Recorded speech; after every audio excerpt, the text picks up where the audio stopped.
What is going on, everyone? My name is Andy. Welcome back to another FPL video. In this one, we're going to discuss when to use your first FPL wildcard. A lot of people over the last couple of weeks have been asking me, when's the best time to use it? When are you going to use yours? I keep saying maybe around game week 9. So we're going to use this video to explore the different options. So if you enjoyed the video, find it useful, make sure to give it a like, hit that subscribe button if you are new around here. I thought we'd start off by looking at kind of the current template, right? This is my team because some people are going to be thinking about wildcarding this week, especially off the back of a really bad game week last week for a lot of people. I only scored 33 points. Wasn't great, but the only thing that matters is how good does the team look for the next week, right? Because just having a bad week doesn't mean you wildcard straight away because you can't do that all season.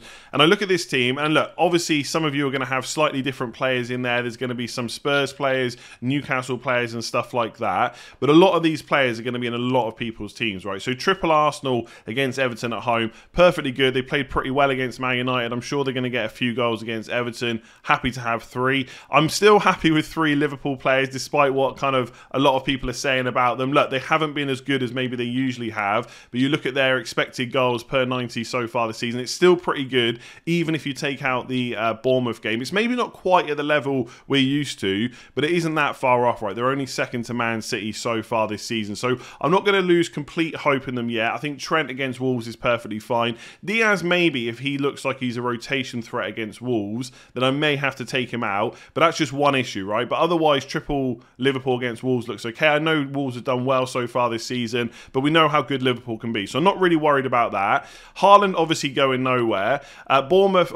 Gross is playing against Bournemouth. That's perfectly fine. Okay, Cucurella might be an issue, but if he is, I've got Dunk on the bench, and I can also use a transfer to get another defender in. And then it's similar thinking with Man City. Okay, defensive-wise, it's not great to be playing against Spurs at home, but again, if I really was worried about that, I could use 1 or 2 transfers on them to get in someone else instead. So I would say that this kind of current template can last at least another 1 or 2 weeks before we even think about wildcarding. So if you're on a similar team, I wouldn't panic just yet. Yes, it was a bad week last week, but the wildcard can probably hold off another couple of weeks at least. So one of the things to consider when you're looking at a potential wildcard are the fixture swings. And the reason that the template so far has done pretty well, it's not been perfect of course, but it's done okay, is last season's top 5, which you see on screen, Man City, Liverpool, Arsenal, Spurs and Chelsea, have all had pretty good fixture runs to start the season. And as you can see, from game week 8 onwards, that does change to a certain extent. Now, it doesn't mean that you have to get rid of all the players from these teams. And to be fair,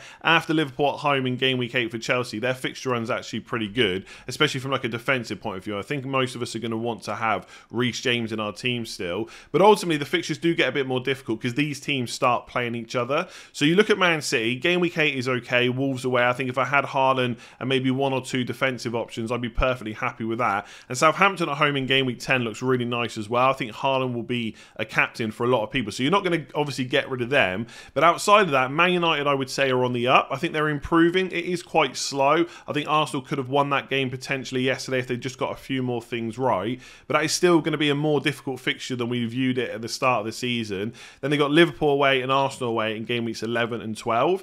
Liverpool similar, they've got Chelsea away in game week 8. Now, one of the reasons I quite like the game week 9 wildcard over game week 8, and we are going to look at that later on, is that you could sell 1 or 2 of your Liverpool players for Chelsea away and then maybe bring them back in for Brighton at home. What I will say is, I'm not going to go too much into this video about whether we should be selling or buying players, but if you are genuinely not going to captain Salah for Chelsea away, Brighton at home, Arsenal away and Man City at home, like if you were happy to go for Haaland in game week 9 against Man United at home or just someone else in your team, you could make a case to not have Salah, potentially wildcard without him and then look to bring him back later on, because from game weeks 12 and 13 onwards, Liverpool's fixtures are pretty good. Like in game week 13 they've got Nottingham Forest away, and in game week 14 it's Leeds at home I believe, so they're pretty good fixtures. I think it's all well and good right now saying you don't want Salah, but you need to think about how you would potentially get him in. So spreading the money around might not be a great option. It might just be worth going to a different premium instead.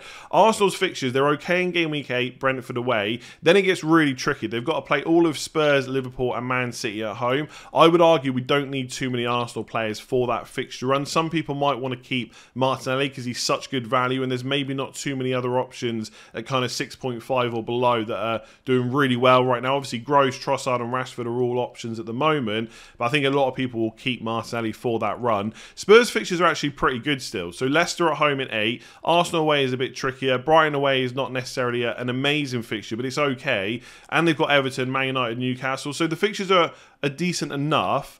But again, are we going to have Perisic in our team when we're worried about rotation? Are we going to have Harry Kane? The problem with Kane is you're not going to sell Haaland to get him, I don't think. Most people are going to still keep Haaland over Kane. And if you do go for Kane, you block off one of the forward slots for all those cheaper strikers like Tony, Isak, Mitrovic, even maybe Solanke that people are looking at right now. So I think the preference would actually be to have Son, but he's not necessarily kind of doing it right now, and I do have faith in him that obviously he's such a great player. He will start scoring sooner rather than later, but I'm not sure most people would want him in their team right now. So that's the problem with Spurs. The defender you want is maybe a little bit of a rotation risk and not worth having, and the striker you want blocks off a forward slot in a season where there is quite a few forwards to choose from. So Spurs, although their fixtures are okay, I'm not sure how many players we're actually going to have in our team.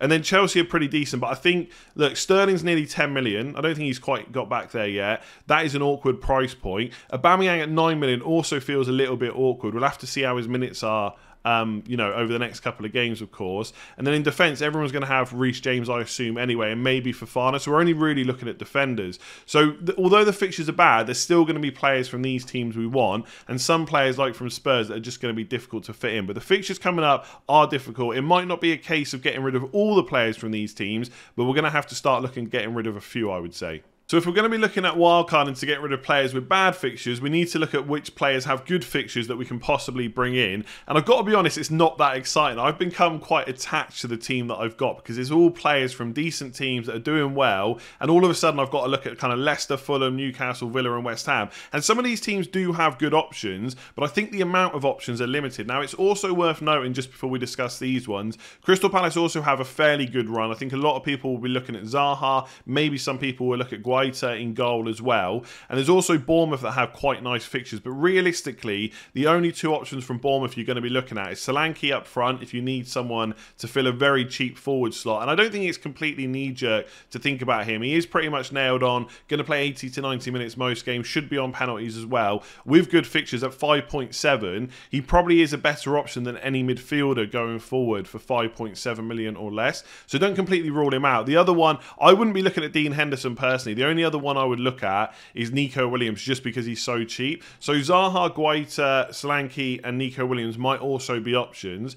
You've got Leicester. Okay, Spurs away in game week 8. That might be another reason to not wildcard until 9. And I know Leicester have been really bad, and trying to talk about bringing their players in when they've just lost 5-2 to Brighton. I get it. It doesn't sound appealing at all. But Nottingham Forest at home, Bournemouth away, Crystal Palace at home, Leeds at home. That little run from game weeks 9 to 12 is really good. So someone like Maddison could be an option. I don't think I'd be going for any of their forwards, as much as I think Iheanacho should be playing pretty much every single week. Brendan Rodgers just doesn't do that enough for me, so until he gets a run in the side, I don't think we can go for him. The interesting thing is, if you don't wildcard until 9 or later, if Iheanacho plays the next game and Spurs away, he does then suddenly become an option because he is brilliant when he plays, so I would keep an eye on him. But again, and this kind of comes down to filling in slots, if you put Iheanacho in your team, you're taking up a forward slot, right? And everyone's looking at Kane, Haaland, Tony, Isak, Mitrovic, maybe Solanke as well. So trying to justify putting Iheanacho in suddenly becomes very difficult.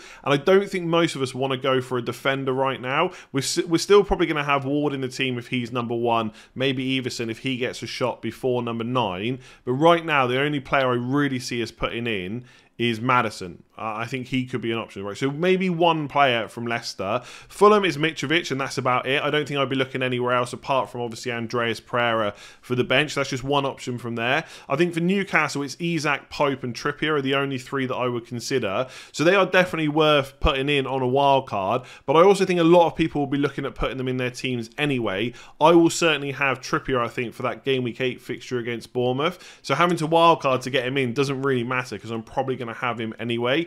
Aston Villa is really tricky because that fixture run again is brilliant, right? Southampton, Leeds, Forest and Fulham. Obviously, they got Chelsea at home in 11, but from 8 to 12, really good fixture run. But again, who are we looking at? I think Leon Bailey has now started twice in a row, so at 4.7 million, he's suddenly a bench option. I'm not sure if I want to necessarily rely on him playing every single week.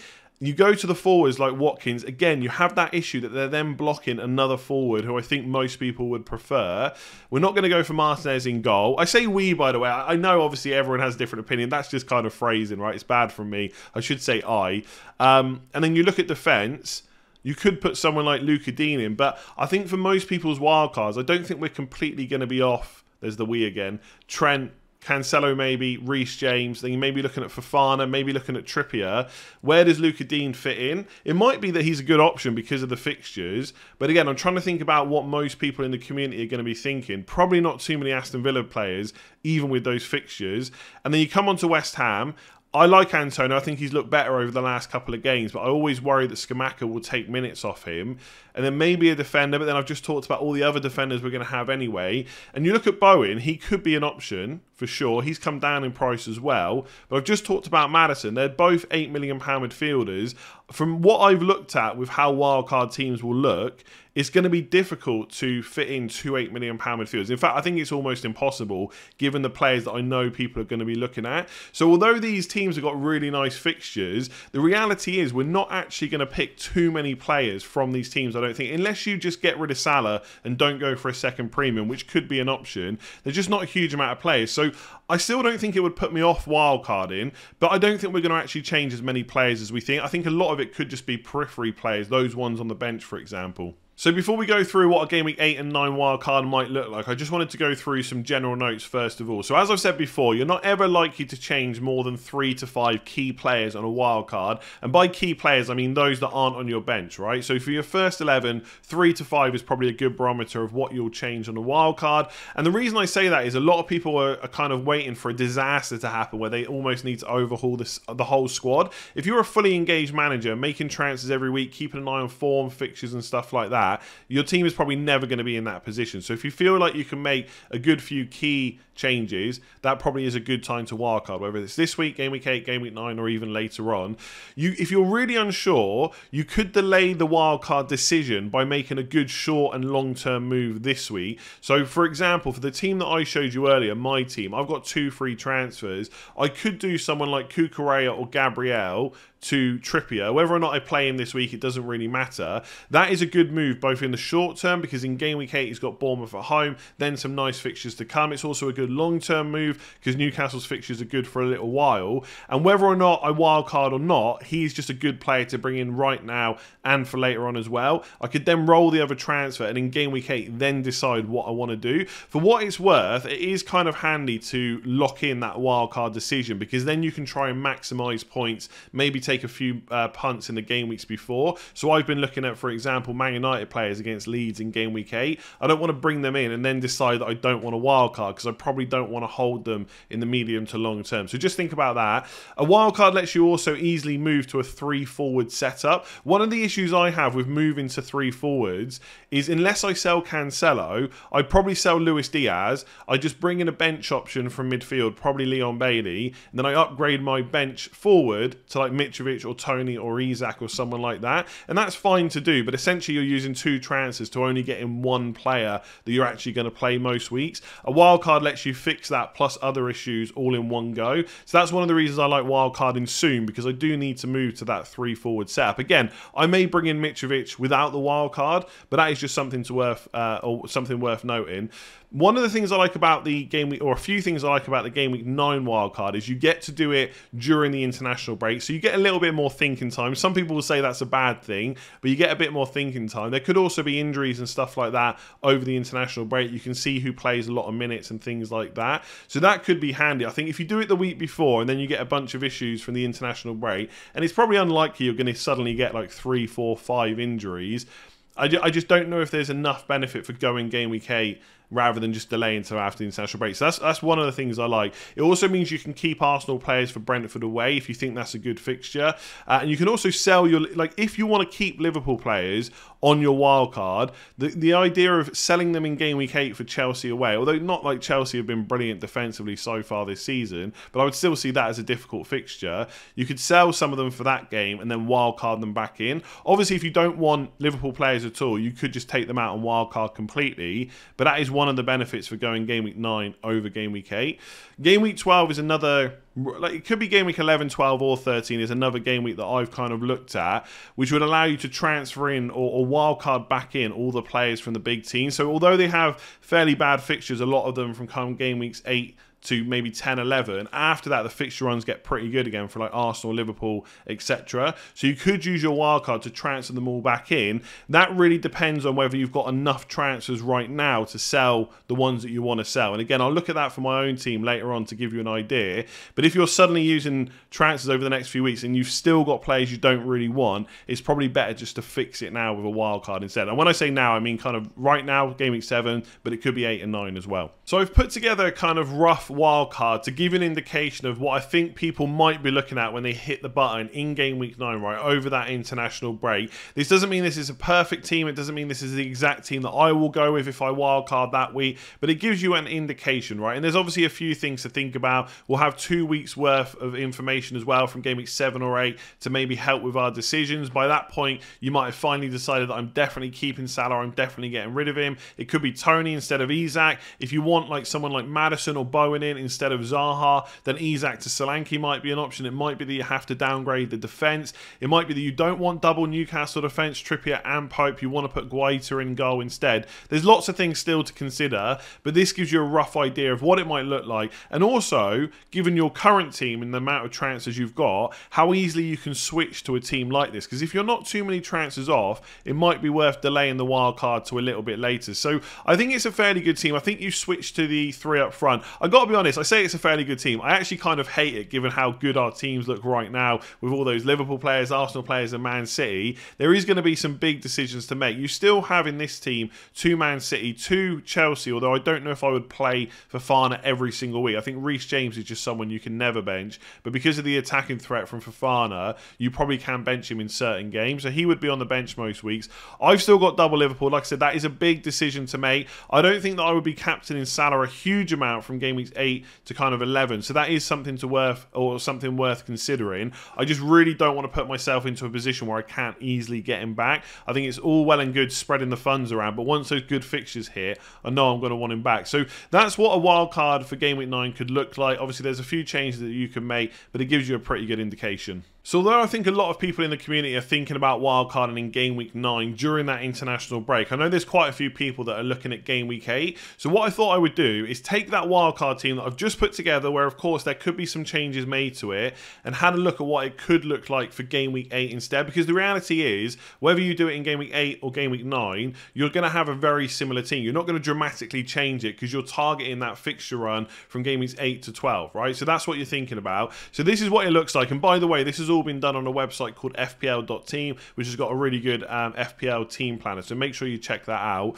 So obviously one of the benefits is you get that triple Newcastle against Bournemouth at home, but I would kind of get the impression that a lot of people have already got at least one Newcastle defender anyway. Whether there's a rush to get a second one in just for that fixture, I'm not so sure, especially if you've got someone like Sanchez who has Crystal Palace at home, Edison who I have as Wolves at home, so I don't know if there's a massive rush to get that second Newcastle defender in. Of course you can get Isak in for Bournemouth at home, which would be a really nice differential versus the crowd, but if you want Mitrovic and you want Haaland as well, that means you've got to get rid of Gabriel Jesus before Brentford away. Now the way he's been kind of point scoring so far, obviously he had that massive haul against Leicester, hasn't really set the world alight outside of that. Some people might think it's worth that punt on Isak. I don't know if there's such a big advantage of wildcarding just to get him in, but it's something you could think about. I've put James and Fofana on the bench because they play Liverpool at home, but realistically I would probably still play James over Leon Bailey and just bench him instead. But it's not necessarily ideal to have that many Liverpool and Chelsea players for that fixture against Chelsea away. And then elsewhere you've got kind of still Martinelli in there for Brentford away. Zaha's got Brighton away, which is not necessarily fantastic. So I would argue, at least with the way my personal team is shaping up, there's not enough benefit of going for the wildcard in game weeks 8 over 9. Yes, you get those couple of extra additional Newcastle players, but again, again, I think a lot of people have already got one, maybe two. A lot of people can get Mitrovic in for game week 8 because he's still fairly cheap. And also you have that advantage of being able to sell your Liverpool players, because if you want them back, you could wildcard them back in game week 9. Also, you get your maybe 2 to 3 Arsenal players for their final kind of really good, not really good game, but their good game against Brentford away before they have that really tricky run of fixtures. So I think, given that it's over an international break, I just prefer waiting that one more week rather than going in game week 8. It's all going to be team dependent though. If you've got a team that's not looking so good for game week 8 and you're not happy with the transfers you can make, then yeah, maybe you need that wild card a week early. And I'm not saying this team versus the template team is bad or anything like that, but I don't think most people need to use it that week. So I personally prefer having that extra week, having that international break to think about it, and just going for it in game week 9. So of course, game weeks 7, 8 and 9 are not the only times that you can wildcard. You could delay it a little bit longer if you wanted to. I discussed this on one of the game week previews earlier on in the season, that you could use transfers to remove those players you don't think are as good for the next few weeks and then look to wildcard them back in. Because if we look at the fixture swings from kind of game weeks 11 or 12 onwards, especially for the last 4 game weeks of the season, Liverpool, Nottingham Forest away, Leeds at home, Southampton at home, between game weeks 13 and 16, really good. Arsenal have got Southampton away, Nottingham Forest at home, Wolves away, still pretty good, and it's so on and so on, right? Spurs fixtures are nice to end the season. I think with Chelsea, with Reece James in particular, as long as he's fit, you can just keep him up until unlimited transfers. I don't think that's an issue at all. And you look at those Man City fixtures, like Brighton at home, Leicester away, Fulham at home, Brentford at home, to end the season. You're going to want Haaland as long as he's still fully fit. You're probably going to want at least 1, maybe 2 defenders as well. So there's not really a perfect time to wildcard. Everything has got some advantages and some disadvantages as well. So for this strategy, for example, you really need to be able to deal with all those players with bad fixtures just through transfers. If you haven't got enough, which I'll show you in a second, that could be an issue. But even so, if you did this and you wildcarded in game week 12, well, you're probably going to want Man City and Arsenal players for the longer term, but then they play each other, which is not ideal. If you do it in game week 11, then you've got that game between Man City and Liverpool, so that's not ideal either. So you have to look at your own team and just decide when is the best time to do it. For what it's worth, I was originally on this strategy, but I think I'm probably going to go back to the game week 9 strategy, because if I look at my team and come back onto FPL.team. Now, this isn't a wildcard team. This is just my team as it stands for game week 7. Let's say I do the move of, I don't know if I'm going to do this yet. I'll discuss this on team selection, but Cucurella to Trippier. I may or may not bench Trippier this week. Again, it doesn't really matter for the purposes of this video. Let's say this is my team for game week 7. I then go into game week 8 with 2 free transfers. And I would probably get Mitrovic in. So let's say I do Greenwood to Mitrovic, and then Luis Diaz to Leon Bailey, because I just think he's probably a good bench option right now. And I would probably bench him for Trippier, and I would play Mitrovic instead of, I don't know, let's just say Gabriel, because Dunk's playing at home. I think having Dunk and Gross for one more game against Crystal Palace at home is not that bad. Obviously, still got the Arsenal players against Brentford away as well. Haaland would probably be my captain, and the defence looks pretty good. And obviously, having 2 Man City defenders against Wolves away is also perfectly good as well. Wolves haven't been great at scoring goals, as they weren't really last season either. So for game week 8, 2 free transfers, I still think it looks pretty good. Then we move on to game week 9, which is possible wildcard time. This is when things get tricky. Straight away, I feel like I probably need to take a hit. So Jesus, taking him out for a hit doesn't sound great already, but it is Spurs at home. I could go down to someone like Tony, who has Bournemouth away. That would then let me upgrade Gabriel to James. For what it's worth, right now I can afford that move without the hit for Jesus or Tony, but chances are by game week 9, I'm not going to have the money to do it. So I'd bring Reece James in, I'd probably play him ahead of Dunk. But then I've got Gross against Liverpool away. Not ideal. So I'd probably then be looking at thinking, okay, maybe I play Leon Bailey against Leeds.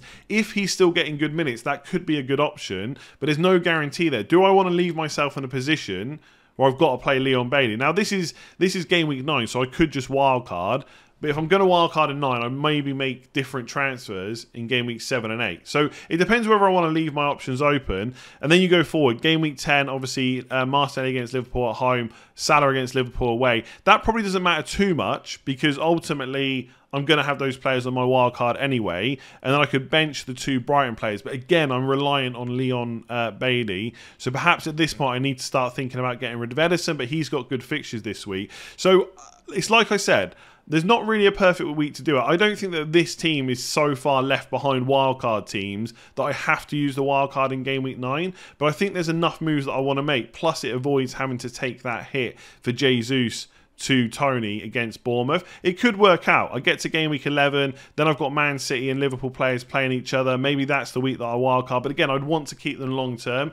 There isn't a perfect week to do it. I think that is the ultimate point of this video. Right now, I'm leaning towards game week 9, just fix all those issues, figure out how to get the players I want back in later on, avoid having to take any hits. I haven't taken any hits so far this season, and given that we've got those unlimited transfers and a wild card in the middle, we should be able to take far less hits than we normally would do. So I'm probably going to use it in game week 9. I don't think it's a mistake to try and delay it a little bit longer and use it in game weeks 11 or 12 instead. Even if you only target the last 5 game weeks of the season, that's not necessarily a bad thing with a wild card, because ultimately it is worth less than it has been in previous seasons because of those unlimited transfers for the World Cup. So it is definitely possible to delay it.